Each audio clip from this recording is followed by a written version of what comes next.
നമസ്കാരം, ഞാൻ കൃഷ്ണപ്രഭ.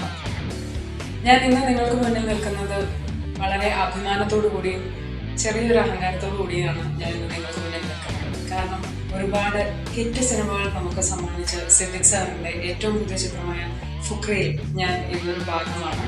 ഫുക്രയിൽ ഞാൻ ചെയ്യുന്ന ക്യാരക്ടറിൻ്റെ പേര് ക്ലാര എന്നാണ്. ഒരു ആംഗ്ലോ ഇന്ത്യൻ ക്യാരക്ടറാണ്. ആദ്യമായിട്ടാണ് ഒരു ആംഗ്ലോ ഇന്ത്യൻ ക്യാരക്ടർ ചെയ്യുന്നത്. ചെറുതായിട്ട് കുറച്ച് നർമ്മത്തിലൊക്കെ പൊതുവെ ഒരു ക്യാരക്ടർ തന്നെയാണ്. ഫുക്രയെ പറ്റി കൂടുതൽ പറയുകയാണെങ്കിൽ ഇതൊരു ഫാമിലി സിനിമയാണ്. ഒരുപാട് നമ്മളെ ചിന്തിപ്പിക്കുകയും ചെയ്യുന്ന ഒരു സിനിമയായിരിക്കും. വിഷ്വൽസ് ആണെങ്കിലും നല്ലൊരു ഉത്സവം തന്നെയായിരിക്കും ഞങ്ങൾ നിങ്ങൾക്ക് വേണ്ടി സമ്മാനിക്കുന്നത്. ഫുക്രയുടെ മറ്റൊരു പ്രത്യേകത എന്ന് പറയുന്നത് സിദ്ദിഖ് സാറിൻ്റെ ഓൺ പ്രൊഡക്ഷനാണ്. എസ്റ്റാക്കീസ് സാറിൻ്റെ ഫസ്റ്റ് പ്രൊഡക്ഷൻ ടീമാണ് ഇതിൽ ഞങ്ങൾ ലോഞ്ച് ചെയ്യുന്നത്. അങ്ങനെ ഒരുപാട് പ്രത്യേകതകളുള്ള സിനിമയാണ്. ഇത്രയും വലിയൊരു ഹിറ്റ് ഡയറക്ടറിൻ്റെ സിനിമയിൽ ഈ 2017 നല്ലൊരു തുടക്കമായിട്ട് തുടങ്ങാൻ സാധിച്ചതിൽ ഒരുപാട് സന്തോഷമുണ്ട്. രണ്ടാമത് ജനിക്കണം ഈ അലിയുടെ മകനായിട്ട്.